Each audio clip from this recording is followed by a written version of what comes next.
I was chasing flathead over the weekend, hoping to get one for a feed. It was a windy afternoon and I was using the Daiwa 95 double clutch. I think with the wind I was probably getting an extra sort of almost 15-20 metres on each cast. Got quite a few of these little bastards as bycatch. Got to watch out for those spikes in the yellowtail. I'll probably rattle on about it for a bit, but I got spiked in the foot by one of these and I had, pain for about a year almost, just a dull ache. In the first week my foot swelled up and got really badly infected and I had to go on antibiotics.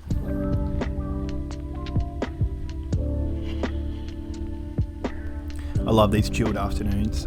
You sort of get into a bit of a rhythm. I'm just slowly covering the flats, casting out, changing up my retrieve, and really just focusing on my lure. It's one of those days when you've been out there and it feels like it's only been 10 minutes and you look down and it's been an hour and a half. It helps that I finally got that line roller fixed and I don't have that annoying sound all the time as well. I'm just slowly retrieving and just giving it a little rip every 4 or 5 revolutions.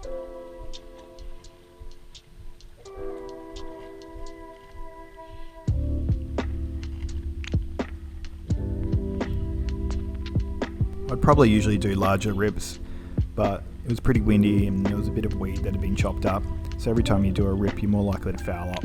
So just little ones today.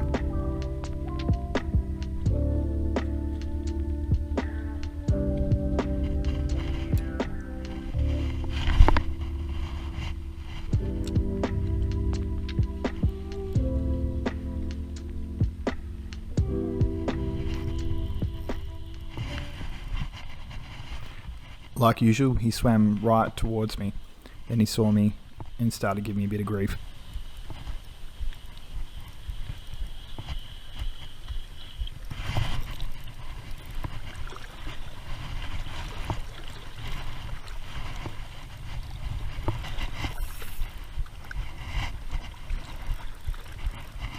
Not a monster, but perfect for the pan. This one measured up about 41 centimetres.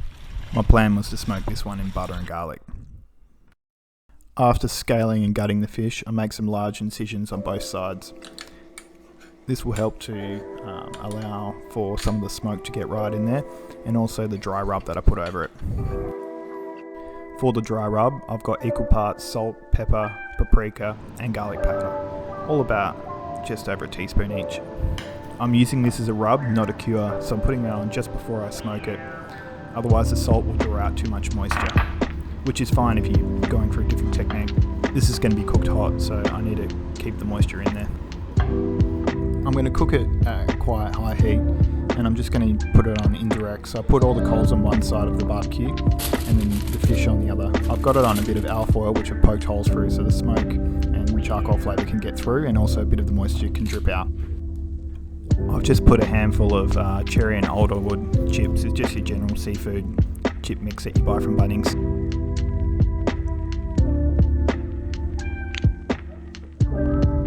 At that point, I'll transfer the fish into a garlic bar. I didn't have a tray long enough to fit the flathead in, so I just made a little boat out of alfoil.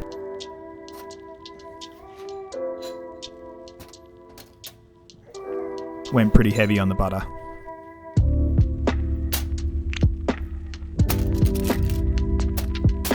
Just adding in chunks of butter and little bits of garlic pieces on top of the fish and some in the boat down the bottom.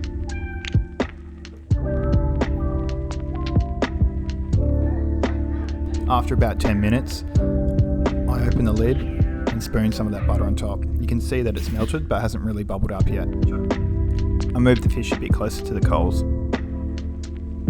I chuck on a few more chips and give it about another 5 to 10 minutes. As you can see, that butter's bubbling away and it's got a little bit more brown. You could bottle that stuff, it was so delicious. Nice and smoky butter. I put it on one of my long dishes, the head didn't quite make it, and I served it with some fettuccine, which had a sauce made from sofrito, olive oil and smoked trout. I poured that smoky butter over both the fish and the pasta too, so good. I think that may be the best flathead I've ever cooked. For more Perth Metro and flathead fishing, please subscribe. Feel free to ask any questions in the comment section.